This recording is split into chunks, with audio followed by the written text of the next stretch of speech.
Burada Azərbaycan filmin istehsal etdiyi Sehirli Xalat filmi yada düşür. Həmin filmdə Rəşid ilə Zərifənin ayda gəzintiləri nə qədər maraqlı idi, elə deyilmi?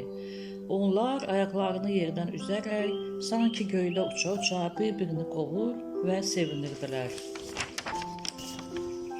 Oksigen bütün canlıların yaşaması üçün vacibdir. Bəs onda kosmonavtlar orada göydə necə yaşayırdılar? Bu suala onların geyiminə diqqətlə baxsaq, cavab tapa bilərik. Onların belində oksigen balonları var. Başlarındakı böyük şüşə skafandr isə birbaşa oksigenlə təmin olunur. Onların geyimi də elə bir materialdan hazırlanıb ki, onlar yüksək istiliyə, həmçinin soyuğa dözür və insanı qoruyur. Suda da oksigen vardır. Dəniz canlıları ona görə nəfəs ala bilir və məhv olmurlar. Onlar da su okeanında üzürlər. Bütün canlılar daim tənəffüs edir, qidalanır. Okeanın içində yaşayan canlılar atmosfer təzyiqinə görə müəyyən qatlarda yaşayırlar. Məsələn, okeanın dibində, lap dərin qatlarda yaşayan canlılar daha xırda, orta qatlarda yaşayan canlılar isə iri və nəhəng olur. Köpək balığı 8 ayaq və balıqlar kimi nəhəng canlıları da buna misal gətirmək olar. Və balina kimi nəhəng canlıları da buna misal gətirmək olar. Göy balina dünyada yaşayan canlıların ən nəhəngidir.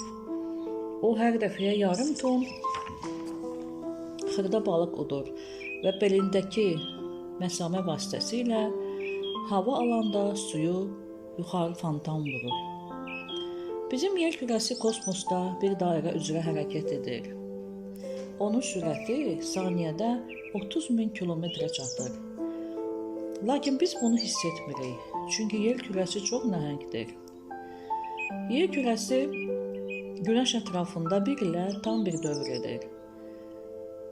Onun dövr etmə müddəti 365 gündür. Bu müddət ərzində də yer öz oxu ətrafında 365 dəfə fırlanır. Yer öz Günəşə yaxınlığına görə Günəş sistemindəki 3-cü planetdir və həyat aşkar olunan yeganə göy cismidir. Yer 4,5 milyard il əvvəl yaranmışdır. Yerin cazibə qüvvəsi kainatdakı digər cisimlərə, xüsusən də yerin yeganə təbii peyki olan Aya və Günəşə qarşılıqlı təsir göstərir. Hava qazlarından ibarət olan hava şəffaf rəngdədir, gözlə görünmür. Hava bizim yaşamağımızı təmin edir. Onun tərkibində oksigen, azot, karbon, azon və sair qazlar vardır. Hər hansı bir yanma prosesi də oksigensiz baş verə bilməz. Son zamanlar yaşadığımız, nəfəs aldığımız havanı çox çirkləndirirlər. Zavodlardan, fabriklərdən göyə zəhərli qazlar, insan orqanizminə, canlı orqanizmlərə zərər verə biləcək tullantılar püskürür. Şəhərdə də hava çox çirklənir. Maşınların havaya buraxdığı zərərli qazlar oksigeni sıxışdıraraq aradan çıxarır.